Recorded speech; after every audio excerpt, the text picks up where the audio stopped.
आई तेरे चरणों में कोटि प्रणाम। साईं तेरे चरणों में कोटि प्रणाम। साई तेरे चरणों में कोटि प्रणाम। साईं तेरे चरणों में कोटि प्रणाम। शरण में ले लो साई प्रभो। शरण में ले लो साई प्रभो। शरण में ले लो साई प्रभो। शरण में ले लो साई प्रभो। नमस्कार, आप सबका साई वाणी में स्वागत करता हूँ। मेरे प्रिय आत्मन, विश्व भर के फैले हुए सब साई के भक्त, और साई वाणी का प्रारंभ किया और इस कार्य को जोड़ने के लिए अभी नए दौर से हम शुरुआत कर रहे हैं और इसका अंतिम चरण पे हम पहले विभाग को यहाँ पूर्ण विराम दे रहे हैं। अभी तक आपको बहुत सारी साई बाबा के जीवन की बोध कथाएं और उनके संदेशा के प्रति मैंने बोला, और इस विषय में जब मैं आपके साथ जुड़ा रहा तो आप सब लोगों ने बहुत सारी, पूरे विश्व से लोगों ने जुड़ के प्रतिसाद दिया। बड़ी खुशी हुई कि अब लोग आते हो, जुड़ते हो और एक अच्छा कार्य करने के लिए कटिबद्ध हुए हो। लेकिन यही कार्य को हम आगे लेके जाना चाहते हैं। अभी साईवाणी.org के माध्यम से इतना बड़ा संगठन जागृत हुआ और सब लोग आके जुड़े एक शक्ति के साथ। श्रद्धा, सबूरी, साईं बाबा का आशीर्वाद और हम सब का विकास, यही हमारा प्रयास है। बाबा ने जो जो शक्तियाँ हमें दी उसमें मैंने प्रबोधन करके ध्यान धारणा और साधना के साथ आपको जोड़ा, और अब साई ध्यान और साई क्रिया के लिए कटिबद्ध हुए। ये पहला चरण हुआ।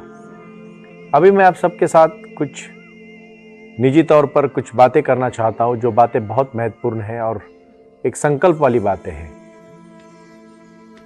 बहुत सारी अच्छी चीज़ें कहने से सब अच्छा अगर होता तो हमारे देश में हिंदुओं की बहुत बड़ी परंपरा है, बहुत पुराण है, गाथा है, गीता है, हमारे बहुत सारे बाइबल है, कितने सारे ग्रंथ हैं।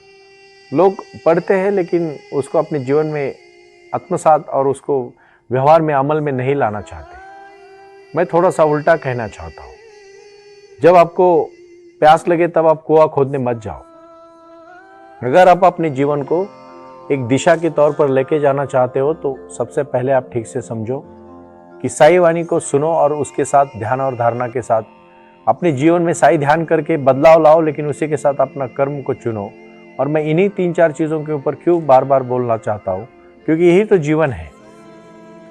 हमारा जन्म होता है और हम जीते हैं, जीने के बाद हम मरते हैं, और उसके बीच में जो जीने का हमारा जो प्रयास है उसी को हम प्रवास कहते हैं। जो प्रवास हम करने जा रहे हैं उसी को अच्छी तरह से करना चाहते हैं, और हर मोमेंट को, हर क्षण को हम आनंद से साथ जोड़ के आगे जाके कार्य करना चाहते हैं। और इसी का एक महत्वपूर्ण कार्य आज हमने शुरू किया। उस कार्य के लिए मैं आज आपके सामने साझा करना चाहता हूँ कि ये कार्य आपके जीवन में क्रांति लाने का कार्य है, आपके जीवन में बदलाव लाने का कार्य है। और इसी के माध्यम से मेरे पूरे विश्व के साई भक्तों को मैं आज विनती करना चाहता हूँ कि भाई और बहनों, हम भारत को मजबूत देश बनाना चाहते हैं, विकसित देश बनाना चाहते हैं, क्योंकि आज विकसनशील देश है। इतनी तरक्की करने के बाद भी हम अभी तक विकसित देश में नहीं गिने जाते, लेकिन मैं चाहता हूं कि हम विकसित देश में गिने जाए। ये मेरा अकेले का नहीं है, हम सबका प्रयास है। और इसके लिए हमने शिक्षा और आरोग्य के प्रति तो कटिबद्ध हम हुए हैं, लेकिन हम व्यापार और उद्यम को भी बढ़ाना चाहते हैं। आप कहोगे, सुनील जी आप अध्यात्म से जुड़े हैं और आप हमें व्यापार और उद्यम की बात क्यों करते हो? मैं इसलिए करना चाहता हूं कि आपका जब तक कार्य तय ना हो तब तक आप कहीं नहीं पहुंचोगे। मेडिटेशन के माध्यम से, शांति के माध्यम से और समाधान के माध्यम से आप पहुंच जाओगे। और इसीलिए साईवाणी.org के बारे में मैं आपके सामने आज बातचीत करना चाहता हूं। इसे आप ये मत सोचिए कि मैं व्यापार करने के बारे में तुरंत ही सोचने लगा और मैं कुछ पैसे कमा के बहुत बड़ा बनना चाहता हूं। बिल्कुल नहीं, कतई नहीं। मैं आप सबको बड़ा बनाना चाहता हूं। मैं आप सबके शक्ति को पहचान चुका हूं। आज भी पूरे हिंदुस्तान से मैं जब मेरे सभी राज्यों के प्रति सोचता हूं तो मैंने देखा है, उन लोगों में अपनापन देखा है। राजस्थान के लोगों की कारागिरी देखने के बाद पता चलता है कि लकड़ी का फर्नीचर इस तरह से हो सकता है। हमारे उत्तर प्रदेश के सभी भाई बहन इतनी मेहनत करते हैं, उनमें से वहां आईएएस ऑफिसर भी देखे, आईएएस ऑफिसर भी देखे, लेकिन वहां की कला कुसरी को भी हमने जाना है। आज भी बनारस की जो जो चीजें बनी हुई है उसके लिए हम काबिल तारीफ है। मैं फिर से कहना चाहता हूं, कलकत्ता की जो भी आज वहां के लोगों की जो एक कला है, जो क्षमता है, उसको मैं सबको व्यासपीठ देना चाहता हूं। बिहार की भूमि को व्यासपीठ देना चाहता हूं। महाराष्ट्र के मेरे सभी भाई और बहनों को मैं वो व्यासपीठ देना चाहता हूं जो वो करना चाहते हैं। उनको प्लेटफॉर्म देना हमारा फर्ज है। और इसीलिए मैं सबको मैं इस क्लस्टर के प्रति आपके साथ बातचीत करना चाहता हूं। हर राज्य में हमारा एक सेंटर है, हर राज्य के राजधानी में हमारी एक शाखा है और साईवानी.org में इसका पूरा प्रिस्क्रिप्शन आपको मिल जाएगा।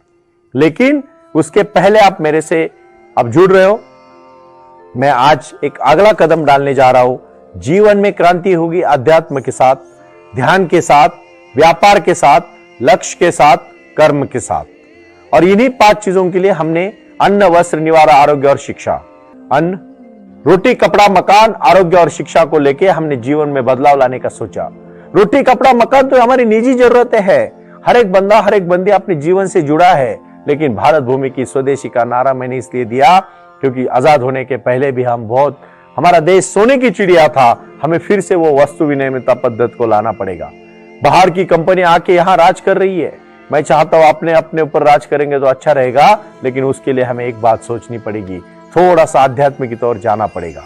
यह हमारा देश इतना मामूली देश नहीं है, सिद्धांतिक देश है। इस सिद्धांत को हमने जब पहचाना है, जाना है, योग और ध्यान के प्रति जोड़ा है, तो हमारे जीवन में उत्क्रांति होनी चाहिए। क्यों नहीं हो रही उत्क्रांति? मैं नहीं चाहता आज देश में सिर्फ 5-10% लोग करोड़ों रुपए कमा रहे हैं और बाकी लोग क्या कर रहे हैं? बाकी लोग इसलिए नहीं कमा रहे कि वो समझ नहीं रहे, खुद को, अपनी शक्ति को जान नहीं रहे। और मैं साईवानी के माध्यम से आपको विश्वास देता हूं कि मैंने उसके लिए आईआईटी के बड़े बड़े इंजीनियर्स लोगों के साथ, आईआईएम के एमबीए लोगों के साथ बातचीत करके एक बड़ा प्लेटफॉर्म खड़ा किया और वो है साईवानी.org।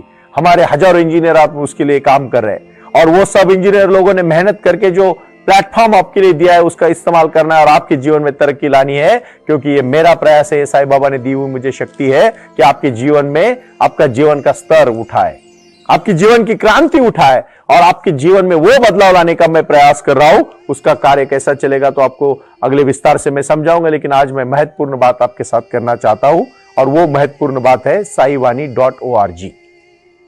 एक ऑर्गेनाइजेशन है, एक ट्रस्ट है। ये ट्रस्ट के माध्यम से आप लोगों का ट्रस्ट इस पे बिल्टअप करके एक क्रांति करने का काम हम करने जा रहे हैं। और ये क्रांति हमें करनी है, उसमें कोई दौरा नहीं है, लेकिन अभी जुड़ना है। हर एक के प्रोडक्ट को व्यासपीठ दे रहा हूं, मैं प्लेटफॉर्म दे रहा हूं और उस प्लेटफॉर्म के लिए हमें काम करना है। आप सबको मैं कहना चाहता हूं, जितने भी अभी 91,738 लोग हमसे जुड़े हैं, लगभग 1 करोड़ तक लोग जुड़ने को आए हैं अभी, और मैं चाहता हूं कि ये लोग जुड़े, लेकिन उसके जीवन में, उनके खुद के जीवन में बदलाव आए।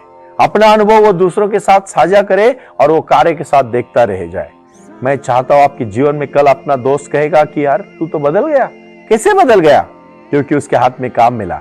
एक बात पूछूं आपको, एक सवाल मैं पूछता हूं, भारत की सबसे बड़ा दुश्मन कौन है पता है?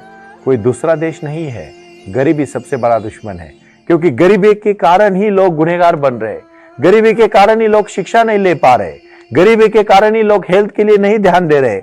और गरीबी को मिटाना हमारा महत्वपूर्ण कार्य है, क्योंकि हमारा देश गरीब नहीं था और नहीं भी है। मैं बहुत सारे विदेश के देशों में गया, मैंने देखा वहां समृद्धि कहां है, हमारे पास क्या नहीं है। आज हम देखेंगे कि कन्याकुमारी से लेके जम्मू कश्मीर तक भारत विविधता से नटा हुआ देश है। अलग अलग चीजें हैं यहाँ उपजाऊ जमीन है, हरियाली है, फल पौधे हैं, कितनी सारी चीजें हैं, लेकिन उसको चलाने वाले लोग अभी ध्यान नहीं दे रहे। और आप जब तक आप ध्यान नहीं करोगे तब तक आप ध्यान पे नहीं आओगे। अच्छी तरह से सीखना है, समझना है और उसकी तरक्की करनी है। और इसके लिए हमारे देश के नेताओं ने जो भी पहले कदम उठाए, बहुत अच्छे कदम उठाए। हरित क्रांति का हमने काम किया, हमने रिसर्च पे काम किया, हमने साइंस को बढ़ाया, हमने अध्यात्म को बढ़ाया। लेकिन याद रखना, रोबोट सब कुछ कर सकता है, लेकिन उसमें जान नहीं होती, इसलिए वो इंसान नहीं बन सकता। हम इंसान हैं, हमें जीते जागते रोबोट नहीं बनना है, हमें वो आध्यात्मिक, वो स्पिरिचुअल, वो इमोशनल, वो केयरिंग वाला और वो प्यार करने वाला इंसान बनना है। भगवान दो ही चीजों पे मिलते हैं, बहुत उच्चतम प्यार पे और बहुत उच्चतम ध्यान पे। ध्यान और प्यार, ये दो चीजें जिंदगी में बदलाव लाएगी। जब तक आप ध्यान में जाते हो ना, ये सबसे महत्वपूर्ण कहानी से मैं बताना चाहता हूं। आप कहोगे कैसे पॉसिबल है बिल्कुल पॉसिबल है। प्यार देखो, प्यार में कभी कुछ अपेक्षाएं नहीं होती। जहां वासनाएं खत्म होती है वहां सच्चा प्यार शुरू होता है, और जहां ध्यान लगता है ना वहां विचारों की शून्यता होती है। जिस दिन आपके मन के विचारों को आप शून्य करोगे, समझ लेना आप ध्यानी बन गए। और ध्यानी जिस दिन बनोगे उस दिन आप बहुत अच्छी तरह से अपने जीवन में क्रांति करने के लिए उपल जाओगे। आपने देखा है कभी कभी रिवर का या फिर तालाब का पानी पूरी तरह से सूख जाता है और वो आकाश में जाता है, ढग बन के फिर से बरसता है और फिर से तालाब भर जाता है। उसी प्रकार बुरे विचारों को फेंक दो, अच्छे विचार निकल आएंगे। और बुरे विचारों को दबाना नहीं है, उनको निकालना है, उनको फेंक देना है। अपने जीवन में क्रांति करनी है भाई और बहनों। इसी क्रांति को हम कहते हैं विचारों की क्रांति। लेकिन अभी पहले अपने स्तर पे अपने इसको सोचना है। बड़ी बड़ी बातें करने लगोगे तो घर वाले भी परेशान हो जाएंगे। पहले अपने मन को है ना, जहां जो चीजों को दबा के रखा है ना, उखाड़ के फेंक दो। डरो मत किसी को डरो मत। मैं विश्वास देता हूं, आपका भाई एडवोकेट डॉक्टर सुनील नाना साहिब कर पे आपको आज साई वाणी का प्रणेता और फाउंडर विश्वास देता है, आपको किसी से डरना नहीं है, बिल्कुल डरना नहीं है। ये पहला पर्व 2 जुलाई को 2023 को खत्म होगा। 2 जुलाई 2023, 3 जुलाई को गुरु पूर्णिमा है। साईं बाबा के आशीर्वाद से साई ध्यान को शुरुआत करने जा रहे हैं और पूरे विश्व का हमने एक पूरा कार्यक्रम बनाया है। मैं भारत के अभी हर जगह पे जाना चाहता हूं। हर जगह पे मुझे वहां से निमंत्रण आने लगे हैं और मैं जब जाऊंगा तो मैं उनके जीवन में क्रांति करके लाऊंगा, उसमें कोई दोहरा नहीं है। सिर्फ आप लोगों को हमसे जुड़ना है, एक कार्यक्रम लेके हमें चलना है। ये कोई मनोरंजन नहीं, मैंने पहले दिन कहा। ये कोई किसी को हमें बहुत कुछ कमाना है इसलिए आपको कुछ, ये कोई MLM मार्केटिंग नहीं है। ये कोई किसी प्रकार का कोई यहाँ आपको किसी को सपना नहीं दिखाया जा रहा है। यहाँ किसी को कुछ भी नहीं चाहिए। आपका श्रम, आपका मेहनत, आपका ध्यान और आपका मेहनत करके आपका कार्य हमें चाहिए। हमें भारत बनाना है, नया भारत क्या, हम उभरने वाला भारत हम निर्माण कर रहे हैं और ये नवनिर्माण के लिए आपकी शक्ति चाहिए। भाई और बहनों, बहुत कुछ कहता हूं ना, मैं बहुत मांगता हूं ना आपसे, जरूर। क्यों? क्योंकि आपके जीवन में बदलाव लाना है। अभ्यास के सिवाय कुछ नहीं होने वाला है। याद रखना, सूरज उगा है, आप दरवाजा बंद करके बैठे हो और आप कह रहे हो सूरज उगता ही नहीं है। दरवाजा खोलो, बाहर सूरज दिखेगा। जिंदगी का भी सूरज जिस दिन जागे उस दिन सवेरा। हर दिन सूरज उगता है बाहर का और मिट जाता है शाम को। अपने जिंदगी का जब तक अपने अंदर का सूरज नहीं उगेगा तब तक जिंदगी में प्रकाश नहीं आएगा। छोटी सी कहानी से मैं कहूं, एक बार एक लड़का फूल बेचने का काम करता था। 15 साल का लड़का अपने पिताजी के साथ फूल बेचता था। फूल बेचते बेचते वो 60 साल का हो गया, क्योंकि उसके फूल बेचने की दुकान से कुछ अंतर ही मंदिर था। कभी मंदिर को जा नहीं पाया क्योंकि वो सोचता था कल जाऊंगा, कल जाऊंगा, कल जाऊंगा। कल कभी आता नहीं, कल कभी आता नहीं। बहुत सारे लोग सोचते हैं कि शिरडी जाना है लेकिन जाते ही नहीं। अरे बाबा का आशीर्वाद लो। मैं चाहता हूं कहीं ना कहीं श्रद्धा आपको रखनी पड़ेगी, क्योंकि श्रद्धा और सबूरी ही आपको सबके मालिक एक तक और अपने जीवन के लक्ष्य तक। जहां आप कम है वहां मैं मदद करूं और जहां मैं कम हूं आपकी मदद ले लूं और मिलकर आगे चलेंगे। यही हमारा प्रयास है। विचार और शुद्धता में कोई फर्क नहीं। जब वो लड़का चलता है तो एक 60 साल के बाद सोचता है जाओ पहुंचो। 15 फरलांग तो दूर होता है, ज्यादा दूर नहीं होता। लेकिन रात को 3 बजे से लोग जाना शुरू करते। उसको कभी पता ही नहीं था कैसे वहां पहुंचना है। छोटा सा लालटेन लेके चलने को लगता है। जैसे ही चलने को लगता है रास्ते पे जाता है, रास्ते पे जाके रुक जाता है और देखता है लालटेन से तो 4 ही कदम दिख रहे, ये तो 15 किलोमीटर 15 फरलांग दूर है, कैसे पहुंचूंगा। वही जगह पे बैठ जाता है। पड़ोस से एक छोटा सा बूढ़ा इंसान अपना छोटा सा लालटेन लेके चलता है। छोटा सा होता है इंसान, बूढ़ा इंसान, उससे भी छोटा। ये तो बहुत हट्टा कट्टा होता है लेकिन वो तो छोटा सा होता है। छोटा सा लालटेन होता है, एक एक कदम डालता है, फास्ट चलता है। वो बोलता है तू क्यों बैठ गया? तो मेरी लालटेन से तो सिर्फ 4 कदम दिख रहे हैं। वो बूढ़ा इंसान उसको कहता है देख मेरी लालटेन से तो एक ही कदम दिख रहा है, लेकिन एक आगे डालता हूं तो दूसरा दिखता है। जिंदगी का भी यही है। आप जब एक कदम डालोगे आपको दूसरा दिखेगा। बहुत सारे लोग सोचते ही बैठते हैं, पूरा जिंदगी सोचते सोचते निकल जाती है, कहीं पहुंच नहीं जाते। मैं तो पहुंचूंगा। मैं आपको लिख के देता हूं, साई वाणी को मैं घर घर तक लेके जाऊंगा। श्रद्धा के साथ, सबूरी के साथ लोगों से विश्वास जोड़ना मेरा प्रयास है। भाई और बहनों, कुछ कर गुजरने के लिए मौसम नहीं मन चाहिए। साधन तो जुट जाएंगे, संकल्प का धन चाहिए। और यही संकल्प का धन लेके हम चले हैं। साई वाणी को हमने प्रारंभ किया है और हजारों करोड़ों लोग जुड़ते चले हैं। इसी कार्य से तो हमें पहुंचना है। जीवन में सुख शांति समाधान के साथ कार्य और कर्तव्य के ऊपर आपको लेके आना, यही मेरा प्रयास है। ये नया पर्व जब शुरू होगा तो अलग पर्व आएगा, हजारों करोड़ों लोग जुड़ेंगे और अभी भी जुड़ रहे। मैं इतना ही चाहता हूं, आओ शांति से सोचो, हर दिन प्रयास करो, हर दिन सिर्फ 1 घंटा मुझे चाहिए। 20 मिनट साई वाणी को सुनो और 40 मिनट ध्यान करो। जीवन में हर प्रश्न छूटेगा, हर कदम कदम पे आपको आगे का रास्ता दिखेगा। जैसे एक कदम डाला तो दूसरा कदम, दूसरा डाला तो तीसरा, तीसरा डाला तो चौथा, ऐसे हजारों कदम पहुंच सकते हो, लेकिन एक एक कदम तो डालो। अब एक ही जगह पे पहुंच के मैं मंदिर में पहुंच गया, इमेजिनेशन से, सोचने से कुछ नहीं होता। सोचने के लिए कदम भी डालने पड़ते होते हैं। इसका मतलब पहले सोचो, फिर उसके ऊपर प्रयास करो और फिर उसके लिए मेहनत करके पहुंच जाओ। यही तो जिंदगी का एक दिशा है, यही तो सक्सेस है। सक्सेस ऐसे एक दिन में थोड़ी आता है। सक्सेस एक दिन जरूर आता है, लेकिन एक दिन में नहीं आता। आप चाहोगे आपको इंस्टेंट चाहिए। भाषाओं के प्रति भी ऐसा ही है। अभी मैं 22 भाषा को सीख रहा हूं। आप बिलीव नहीं करोगे, मैं 22 लैंग्वेज के प्रति हर दिन पढ़ाई करता हूं। अभी हिंदी, मैं तो मराठी आदमी हूं, मराठी भाषा बोलता हूं। मेरे घर में मराठी बोलते हैं, मेरा जहां पैदा हुआ वहां मराठी से लेकर आज तक मैं मराठी सुनते आया हूं, लेकिन मैं अभी आपके साथ हिंदी में वार्तालाप कर रहा हूं। 15 अगस्त के बाद मैं अंग्रेजी में हर दिन, हफ्ते में 2 दिन मैं साई वाणी अंग्रेजी भाषा में, इंग्लिश भाषा में बोलूंगा, क्योंकि मेरे बहुत सारे बाहर के प्रदेश के मेरे मित्र जो मेरे मेडिटेशन में, मेरे सेमिनार्स में, मेरे शिविर में आते हैं तो कहते हैं, सुनील जी हमें आपकी हिंदी समझ में नहीं आती, हमें इंग्लिश में समझाइए।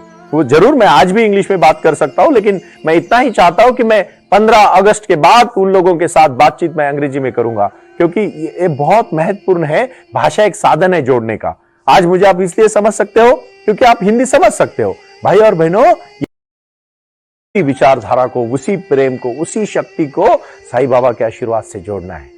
कार्य करना है, रुकना नहीं है, सिर्फ चलना है। ना दौड़ना है, ना रुकना है, सिर्फ चलना है, और चलना ही जीवन है।